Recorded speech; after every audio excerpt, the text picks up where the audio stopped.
Fire away, Lisa Rock Van and Hansen. roll. Well, welcome everybody, and thank you for joining Elevation Call tonight. It actually is March 19th, but it feels kind of like January in some places. And so we're glad you guys have joined us. And our Elevation Call, as many of you guys know, has kind of evolved over time.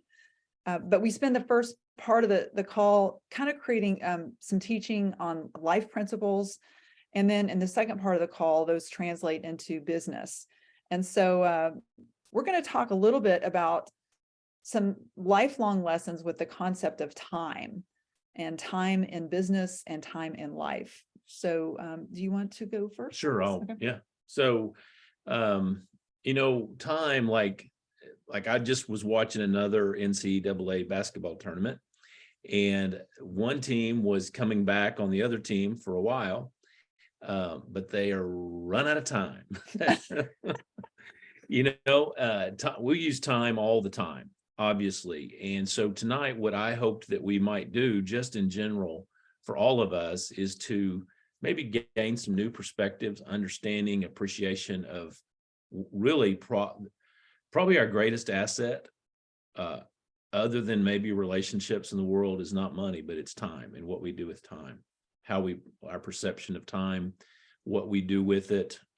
So we're going to talk a bit about that. I think a lot of people, when they get into certain types of businesses or endeavors, they feel like they can get discouraged because over time things haven't gone as well as they had hoped. Maybe they see other people who in a shorter amount of time become successful. I know for me, even just in the general business world, here I am at 61 years of age now, and I look at some of the young people in the world, especially if you see anything on social media, it all seems like everybody is doing so well on social media, and they're so young, and how did they do it so fast? And time can be a misleading thing. I think when we compare ourselves to other people, sometimes we can get discouraged by the amount of time it's taking us to make progress. And so we'll talk a little bit about that tonight. There were some things you had in your notes. Too many times discouragement has been the bonus for unrealistic expectations, is what you wrote. Talk a little bit about that. Well, it's the concept that it's not a great win if you win too fast. And in life and business, sometimes, as you said, time is an illusion, and people feel like they should be able to accomplish things in less time than it actually takes. So the quote is from wanting to change the world by the weekend, and that whole concept of time. And I think a great man, Hal Henson, said, if it happens overnight, it doesn't have time to develop roots. Yeah. So a lot of times the things that grow fast, they don't have the roots to sustain themselves. So a little bit of fast success oftentimes also equals fast failure on the other side. And so one of the things that we talk about is if you haven't developed business savvy, if you haven't developed the roots of understanding how things work for you personally, how things can be compounded. I call it actually Ed Mylett in his book, which I'm going to refer to a couple of times tonight, had a friend gift me this book. It's a pretty easy read, Ed Mylett, which I think we talked about some things from Ed Mylett last time. In his book, The Power of One More, he's wrote a book called The Power of One.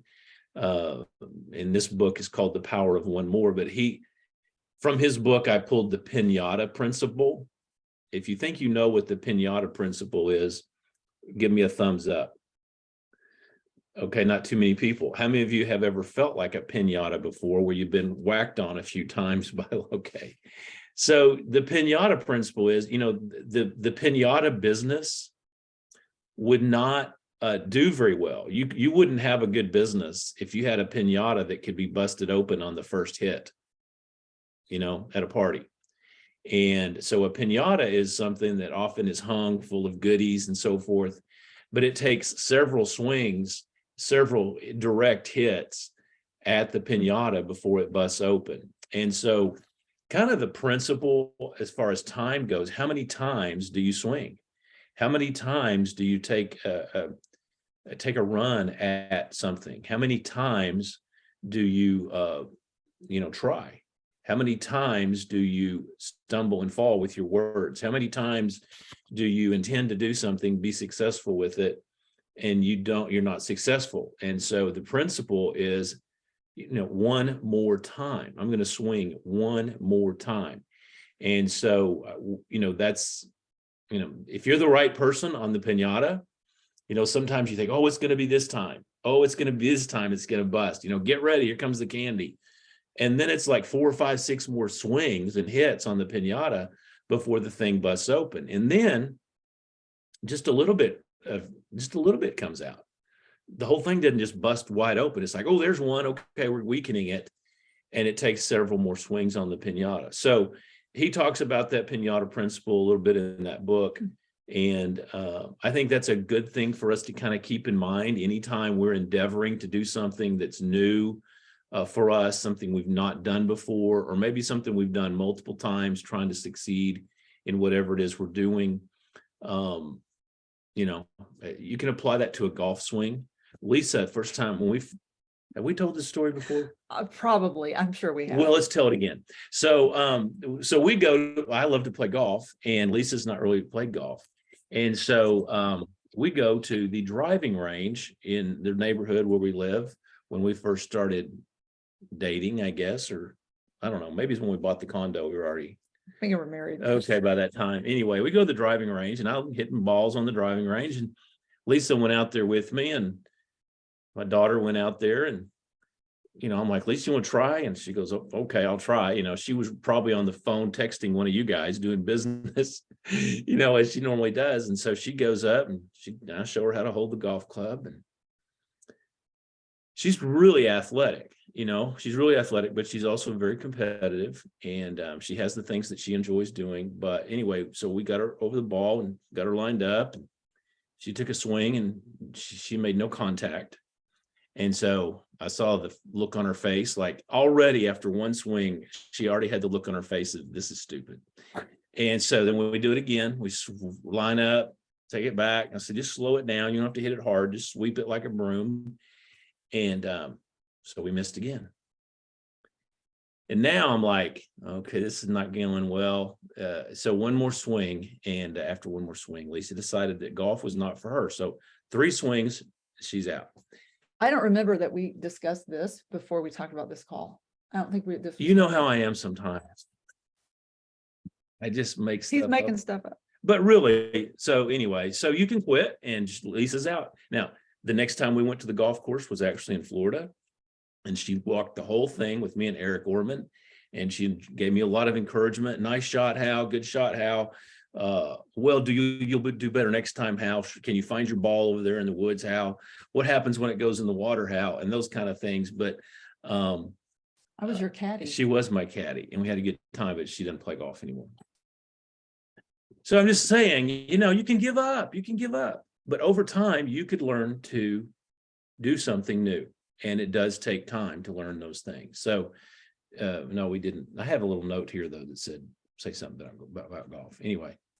All right. Talk about about the eggs.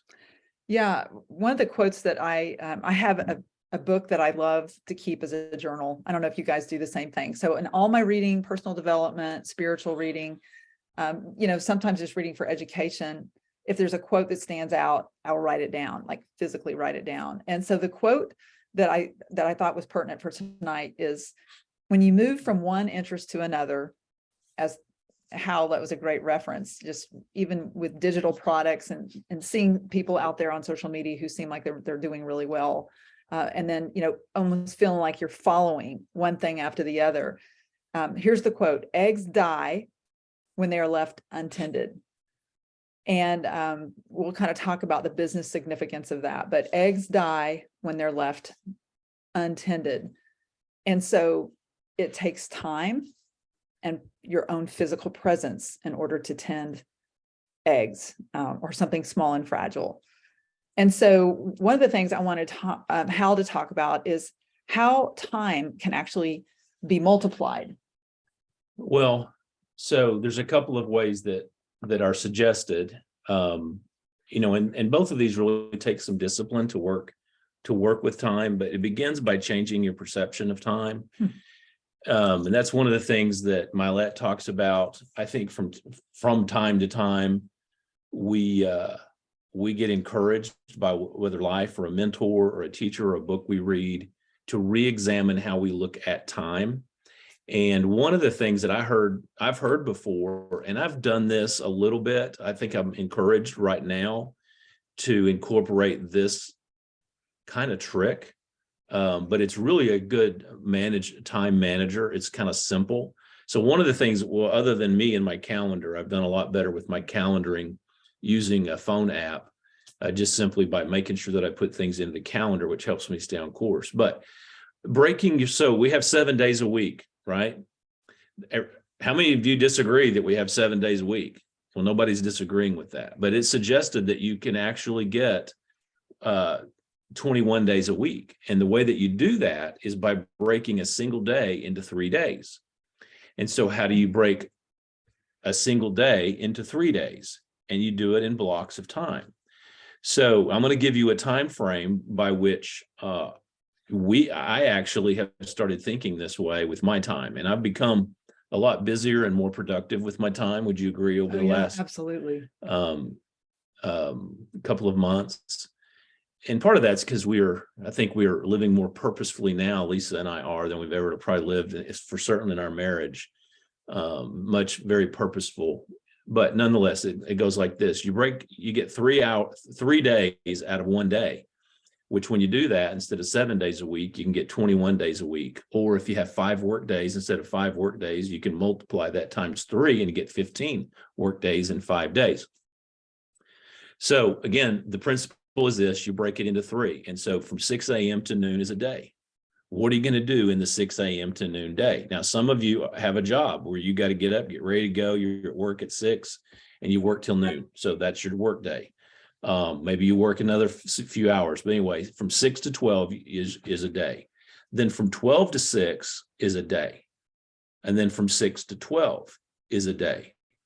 And so, however you manage that, but begin by giving it a different perception. Most people think of a 24-hour day, or a day being day and night, or awake and asleep time. So if you realize that you've got 18 hours there, which leaves you 6 more for sleeping. So you're really breaking it into 4 6-hour segments. Now, you may back off if you need 7 or 8 hours sleep. So if you sleep at night, and I know there's some people maybe on this call who don't sleep at night, they have night jobs, but just breaking it down from 6 a.m. to noon, what do you do during that time? If you have an employer and you're committed during that time to that employer, then that's what you do during that time. Then let's say that you're off of your employer's time by 4 or 5 in the afternoon. That leaves you another hour, an hour or two, that is your time. What do you do with that? Well, I drive home, or that's a time that I can take a few minutes and do something for myself that fits into the time frame. Well, that leaves me then another 6 hours, 2 of which I'm going to go to sleep later, typically for most people, maybe an hour or 2 or 3. So what do you have left? I have about 3 hours. Well, what do I do with that? What is my most productive use of time? So, take anyway, I'm not going to go into examples on that, but because I don't want to be too specific for anyone. But that's one way to look at and manage time. Now, how productive might that be for you? I don't know, but it's a suggestion to look at time where you're actually manipulating time, and not just like being stuck with the idea of, I don't have time. I don't have time to do this, or time is getting away from me. I will say, if you're like Lisa and I at this time in our lives here at 60 years of age, the runway, we're much more aware of the end of the runway for us and what we want to accomplish in life and do in life than we would have been 10 or 15 years ago. So because of that, we are more, I think for me, I am much more aware and respectful of the average time of life and productivity that we have. I'm not being unrealistic about it. And I think all of us need to be, if we want to change something or want to accomplish something, we have to really respect and have maybe change a perspective about time. And so anyway, that's some thoughts on time. Very good thoughts on time. And, that's really one of the ways to multiply the effectiveness that we have with time. And kind of in a business context, the building of a team of consumers or people who are also duplicating, for me as a nurse, going from, working a 12-hour night shift, nights, weekends, and holidays, to actually having points of distribution that are growing was a whole new concept of time for me, just the leverage of that. And that's just kind of to mention the business model that that kind of binds all of us together. But the other quotes that I wanted to kind of throw out there is just things that take time. One of those examples would be building a relationship. And we're all in a relationship business. And so it takes a lifetime to build a relationship and 5 minutes to destroy it by saying or doing the wrong thing. And so we have to really guard our relationships. And one of the inspirations for me is this guy right here. If you ever get to spend a day with Hal Henson in Arkansas, Northwest Arkansas, you'll see how many people love and adore you. Oh, thank you. He spent his, last how many years here in Farmington? Well, in Northwest on. Arkansas. In Farmington? Well, just, in Northwest Arkansas Well, since 1988. since 1988.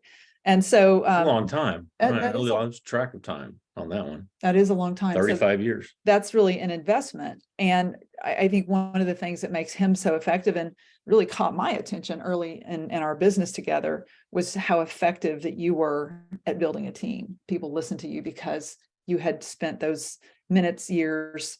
There's a lot of trust in those relationships as well. So anything you want to add on that? So guard your relationships is one thought on that, because this is a relationship business. Yeah. So I think, what time is it? 7:18. So we want to respect time tonight. But one of the things that I'm working on, like in this book for me personally right now, and it's a concept that may be a little deep, but we're going to go there. And maybe you can relate to this. One of the things that Milet says in this book is that trauma impacts your perception of time.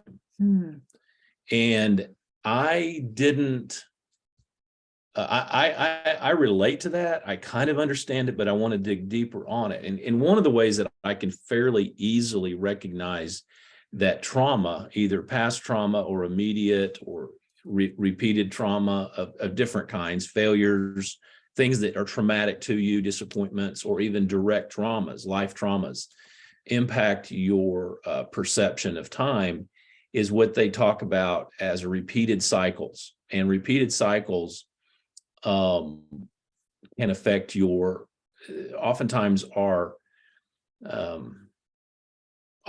based in trauma things in life and things that were difficult, years that were difficult. And so in those times, we actually oftentimes used time, our times of day, to kind of run away from other opportunities or to hide from them instead of moving forward. And trauma can cause us to repeat patterns, repeat behaviors. And it takes, unless we are like fully committed to change, then we constantly slip back into the mindset that time is getting away, or I've given so much time to this and I'm getting nowhere, that kind of self-talk, that kind of language. And so that's where a person has to choose to do some work on those personal things in life that get us through or get us over or through those trauma things in our lives. So this is common for everyone. This is not, if you're feeling like, oh, that's me, they're talking about me. Actually, we're talking about all of us. When we talk about that, all of us have those things, but it can really impact our perception about time and how life is and how time is being spent and how successful we are with our time. So that's one way to look at it. And what he also talked about is another around this is try to keep this simple. Reticular activation system, and which is basically the way that when we do things, we see things, we fall into a pattern. It's like I bought a new yellow truck, and now all of a sudden I'm seeing all these yellow trucks. That's a reticular activation system. You weren't seeing yellow trucks until you bought one or you wanted one, and then you're seeing a bunch of them. Let's say that, like with CBD or some other product like that, or something that's kind of new to the world, maybe a new type of cell phone or some kind of new way of doing things. And all of a sudden you kind of begin to buy into it. Well, all of a sudden you start seeing that everywhere. It's like, this wasn't so new. That's kicking in reticular activation system. It's repeating something that you've bought into already in your thinking. Well, failures based in trauma is a part of a reticular activation system that's already built in. So until you learn to really break through that and create new, instead of a yellow truck that maybe you drove for a long time, now you're driving a bright, shiny blue car of some sort. And now all of a sudden you're changing because you're doing something different. And now all you see is blue cars. You don't even see those yellow trucks anymore. You've changed because of your attention is on something else. You're creating a new matrix, a new reticular activation system, and that takes an effort. And so that is a process that all of us, when we're trying to do something in life and we're deeply ingrained in another way or pattern of being, it takes a while. Like with Lisa, a lot of people, when she got into the business, most of us are in together today, it seemed as though she hit the ground running and had explosive success. But when you ask her, is that really true? She'll say, no, those people didn't see the 13 years before that I put into developing myself, changing my mindset, learning things, planting seeds, and the roots had to go deep into my understanding of how to do a duplicatable business with mentorship and that sort of thing. And people just oftentimes expect to have a fast return because other people did. What am I doing wrong? It's not working for me. And really, you're not doing anything wrong necessarily as a whole. You're just learning the things that you have to do. So you're creating a new set of systems, and that can take time. What is it you were saying about the eggs? Did you already talk about that? Die when they are left untended. You got to sit on your eggs, man. You got to sit on the eggs. Another way of saying that is you've got to pay your dues. Yeah. And everything in life exacts a price. I've seen people come and I've seen people go, but it's the ones who are willing to work in obscurity, that they're working without ego. Ego is not a problem at that point. They let their efforts be known by results, and it's really a test of personal integrity. And so what I love about the business that we're in together is seeing the success of people who didn't happen in their first week, maybe not even their first year. Some people start over 2 to 3 times, but if they're in it long enough, they will get it right. And I'm a great example of that. So we're going to leave you with this for this part of the call tonight. We're in March Madness, and I'm going to have you listen, make a note of this. And whether you're a sports fan or not, I think you'll get this. There's a 1 minute and 50-second interview with a basketball player that plays for the Razorbacks. And again, I know this is my team, but I want you to go and look up on YouTube the name Davonte Davis. Davonte Davis. Can you spell it? It's spelled Davonte, Davonte Davis, or he's known as Devo. This kid is a defensive specialist. As a matter of fact, you can find him He's done some YouTube videos on defense. He works so hard at being defensive and stopping the other team from scoring. He's a junior at the University of Arkansas. Arkansas this year recruited the best recruiting class in basketball they've ever had, like a top three, a number 3 recruit, a number 8 recruit, another number in the top 20 recruit, a bunch of freshmen. And Devo's been on the team for a while, never been a big scorer, but he's a leader. Point is that he's put in the work over time to be a great basketball player, but you don't know it until the moment he has to do it. And he put the team on his back yesterday, wasn't it? Or the day? Yeah, yesterday, and beat the number 1 team in the country, Kansas, by 1 point. But they did an interview with him afterwards, and I want you to watch that. And Lisa and I were in tears, not because the Razorbacks won, but because the heart and soul that he put in to what it took. And you can just see the emotion. But I'm telling you, that did not happen overnight. The world is just hearing about this kid. But it took what he said. The interviewer asked him why he was crying. You know, what he said was, because it just took the work. It took the work. He was just thinking about how much work he put in to be in that moment at that time. It's a great 1 minute and 50-second interview. You see the emotion. And I think even the interviewer was moved by, she kind of dropped her professionalism for a second.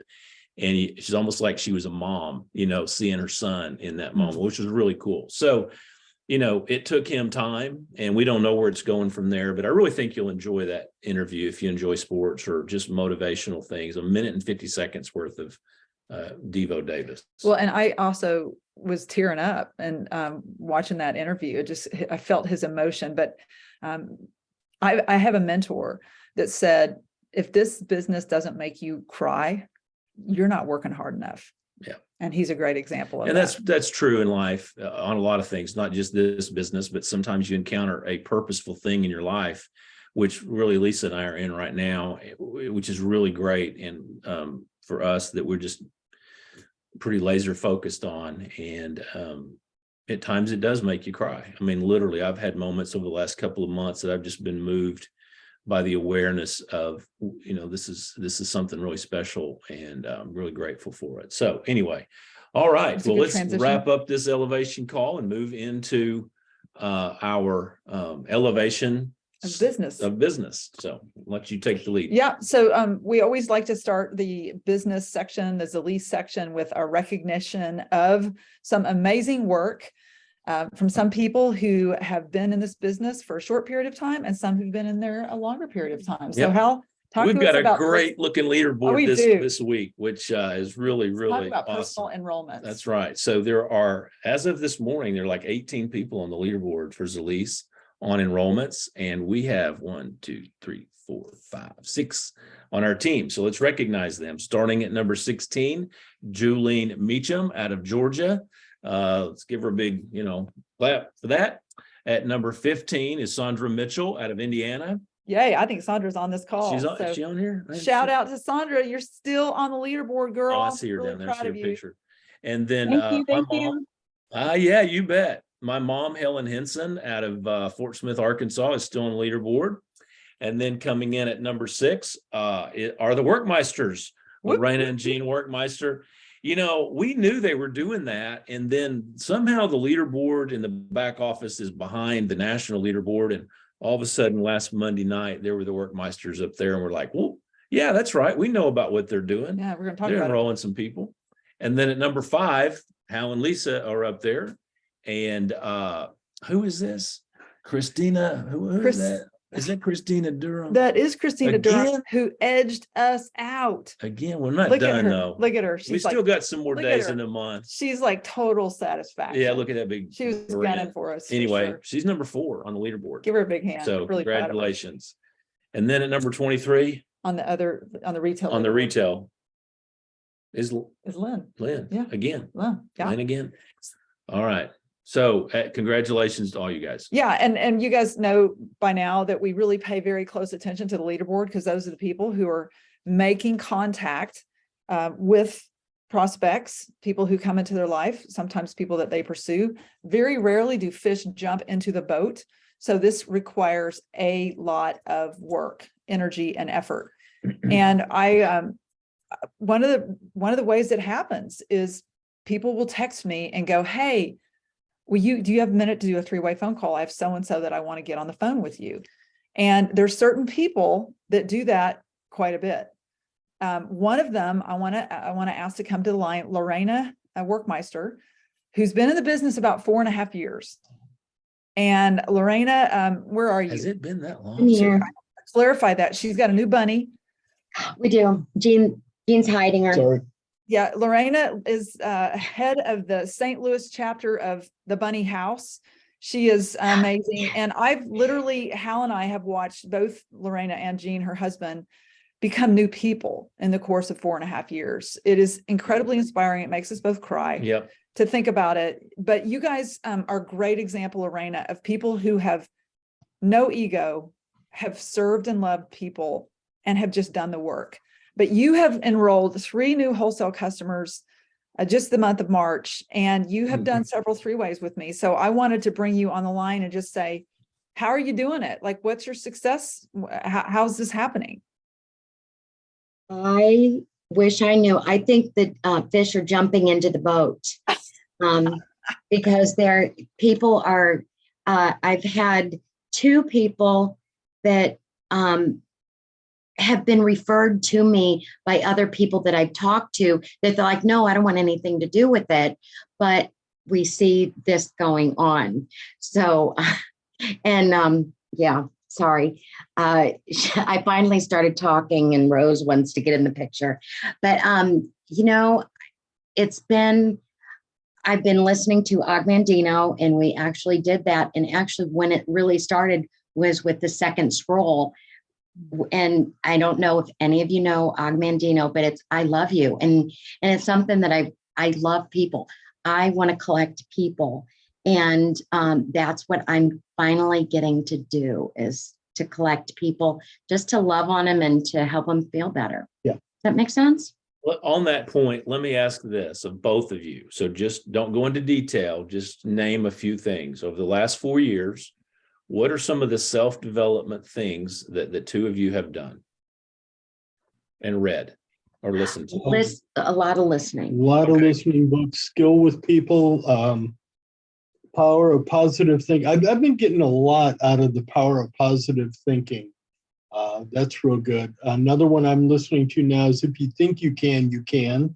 I believe that's the title. For me, but Laurie, she's knocking it out of the park. Well, and actually this year, I picked out a word. I did my one word, and it's listening. And I'm just really listening. And hopefully it's sinking in, because I know what a hardhead I can be. That's out loud. And so, but it's just a lot of love and, just going, God is in control. Yeah. And whatever happens, happens. So God, I love that. People say, well, God's in control. But what I would say with you 2 is God is in control, but your hands are on the plow. And there is a big difference between just saying God is in control. What will be, que sera, sera. And God is in control, despite the fact that I'm not seeing any fruit come out of this, or vegetables come growing, but my hands are on the plow. And you guys have had your hands on the plow while God is in control. And that is, to me, that's a great combination. And the other thing I wanted to ask you, Lorena, what is the name of the Ogmandino book that you're reading with the scroll? The greatest salesman in the world. Yes, that's what I thought. And that was actually recommended to me in that 13-year period where I was with another company. And the way that they taught us how to read that book was you read one scroll 3 times a day for a month. And then you go to the next scroll 3 times a day for a month. And in order for it to actually absorb in your mind and for it to actually change your programming. So is it really about being the greatest salesman in the world? Because who wants to be the greatest salesman in the world? I don't think so, because I think that the second scroll that I'm listening to now, it's about love. Yeah. You know, and I think that's the biggest thing, you know, and being available when people need us, you know, because it's not about me, it's about what others need, you know, and to be there for that, you know, and so And Lorena, last question, you know, can you tell everybody, how do you set up a three-way phone call? I text Lisa and say, hey, can you talk? I have somebody that you know, he has some questions. And I tell people, even after I have certification, I have the CBD certified account, you know, certification. I said, I don't know everything, but I know people who do. And if you have more questions that I can't answer, I have people on my team that do know. Mhm. And so I will set up and Lisa will say, yep, go ahead and call. And so then I call Lisa, unless I think the last two I've been with the people and we just have I put you on speaker, you know, and so, and then just mute, mute, you know, and just let You do what? What do you Lisa. do? What do you do, Lorena? I mute. Who are you I muting? listen and mute, except for the last one. Yeah. But yeah, I try to listen and I do take notes, you know. So, you know, and what's amazing to me is the last few people think that I know so much, and it amazes me how little it takes to know more than other people, and and I sound really smart. So, sorry, it's like having a 2-year-old. But, you know, just to be able to answer questions, because the most part, what I find is Lisa just says what I said, you know, or if there's just a little bit, I will have said, well, we could do this or this. And, you know, I think we should do this. But even if Lisa says something different, like, no, you know, I lift her and go, oh no, you know what? She knows more than I do. And, you know, we need to go with what she says. And I don't disagree. And if I'm saying that right, but I edify and Very I much. go, because I know, but it doesn't bother me that somebody else knows more than I do, and that I will defer to other people who know more. Well, and on that, it's not just Lisa. I mean, you have oftentimes the text will come across. It's Lisa, me, Mary Mary Ellen, and Mary you'll say, Ellen. who's available for a three-way call? I've got this. So you have a team of people in your support line that you reach out to. I think here recently it's been Lisa has been most available, but Yeah. Oh, anyway, so that's a part of it. So that's agreed. how you do it. And anyway, But what you're teaching the people that you're in front of is that there's a team of people available to answer their questions. So one of the smart Yes. things, Lorena, is that you're training your team, whether they're a wholesale customer or they're going to actually build a huge team themselves. You're training that person from the very first time that you talk to them that they're not in it by themselves. And so it's a really smart thing to do. And we're very proud of your success. And I love it. Bring it on. Let's keep going with those three-way phone calls. We're just really proud of you guys and all your consistent effort over 4.5 years. yeah, and a couple of other things just real quick on that is that you've demonstrated. I don't know the timing exactly, but I think that you completed your certification last month, wasn't it? On Yeah. the Yeah. when was it? You know what? It was last month, I think around the 15th. But and I actually, what I say is I've been certified, but I've also gone on the website for continuing education. And that's only for a year, and I'll have to retake the test. But even in that month that I've been certified, there's been some things that I went, oh, I didn't know that. And so I'm saying, you know what, if I don't know, either I know where to get the answer, or, you know, I know who has the answer, you know, and so. Well, It's not, it's never ending.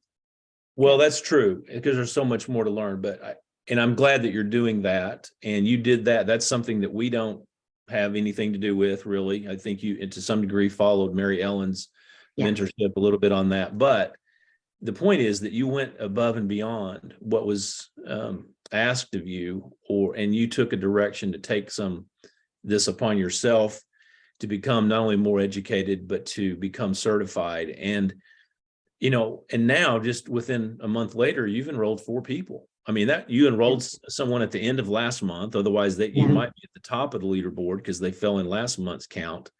But as a result of you doing that work on your own, it's not that you know so much more. It's that you invested Mm.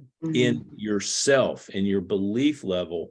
So the depth of your belief became deeper as opposed to really anything else. It's not just a matter of you got more facts and more information, because as we know, we really don't want to be telling everybody everything we know. We get too much information. Yeah. But anyway, Yeah. that was, Yeah.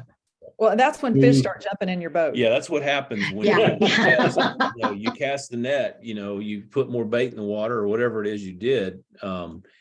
Really, it's a vibrational. I think it's a vibrational thing. It's an energetic thing that you put out there, and you made a shift, and that shift is creating an attraction that is more powerful than you are, and that's awesome when it begins to happen that way. So, anyway, Thank you for sharing thank that you. with us. Thanks for taking the time to share all that with everybody. Thank you. Thank you. And then I have one more person that I want to bring on, and this woman is in emotion. I just saw her do a Facebook Live today.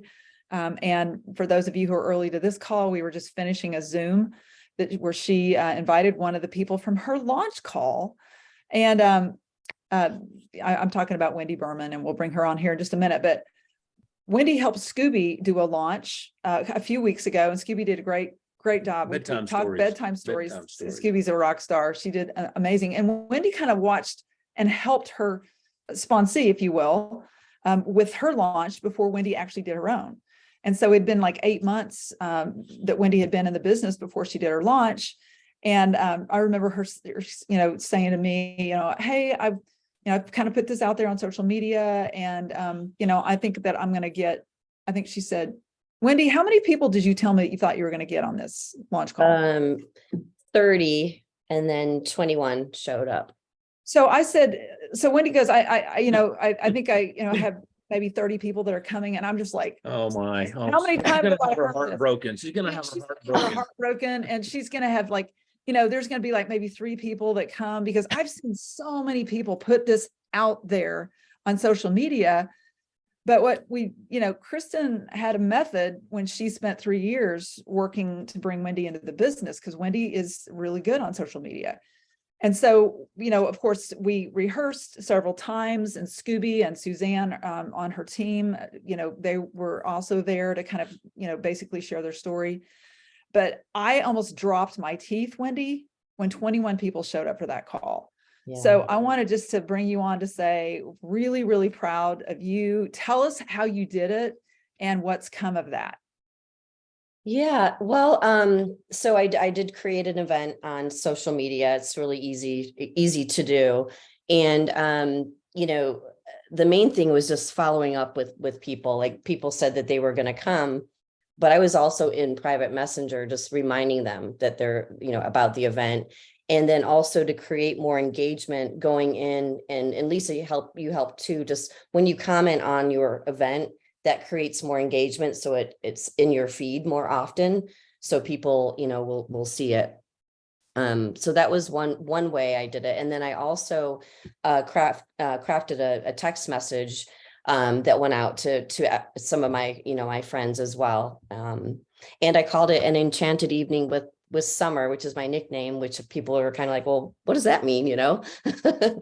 And honestly, when I came up with the name, I just like the word enchanted. And then as I dug a little bit deeper into it, it just means basically like engaging, and I forget what the other words were, Lisa, that we were talking about, but fascinating was one thing. And then when I started this hemp project with Lisa, that's the word that came to me when I learned about this endocannabinoid system, is like, this is fascinating to me, Wendy, do you remember, or I don't know if you have it on your phone, like the text that you sent out to people, which I thought was just, this Wendy, but didn't just enroll and then the next day she started inviting people to her launch event. It had been a few months. So can you tell everybody what you said?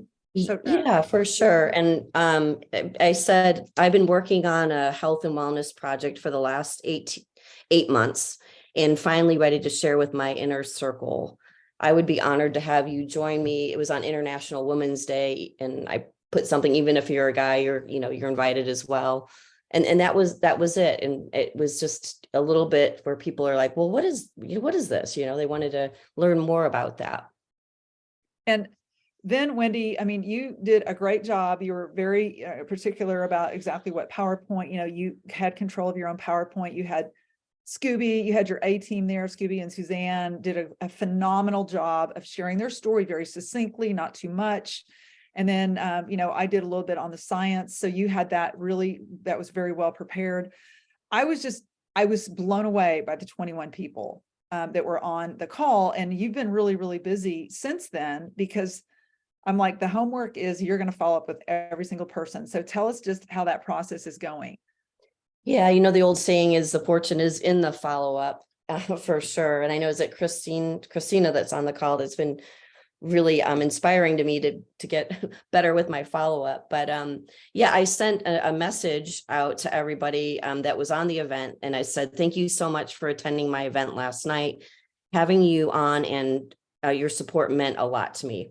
I hope you learned something new or thought of someone this may help, or perhaps you could share something that I can do to improve. We'll call you shortly to have 5 minutes to personally thank you and get your feedback. So I sent that out. And then I also left a voicemail. I haven't gotten through my entire list yet with my other job, but just left voicemails. And then I shot another text saying, hey, I just left you a voicemail. Do you have 5 minutes this week, to jump on a quick phone call with me? And so I did that, and I've got my friend Ian, two different Ians that we set up calls. Ian in 2 weeks will probably go on some CBD, CBG combination. The other Ian, I've had my eye on him for a while. He's a manager at a Pilates studio, and he'll start as a wholesale customer, and we're going to get that magic cream going in there. And then also, I just want to give a shout out to, there's other things that have happened. When I asked for feedback, two of the main things that they brought up were the testimonies from Scooby and Suzanne. They were like, they loved hearing really anecdotally, like why these products are helping. And they did such a great job. That was one of the main things that stood out to people. And then also, like, they don't know the difference between hemp and marijuana, right? I didn't. And I was like, no, thank you in the beginning. So those are the main things. So it's important to ask people for their feedback before going into, I used to kind of want to tell. Now I listen, right? How can I improve and so forth. But, and then also right before this call, there's this pharmacist that I've known for a while. She's entrepreneurial. We got on the call with Lisa. I've been talking to her, and she just, I was a little bit late to the call because we got her on board as a wholesale customer. Yeah. Then I got bronze. She came in at bronze, and then it was no wholesale customer, Wendy. Oh, it was bronze. And then a wholesale customer yesterday, my friend Dawn. And then I sold 2 products retail as well.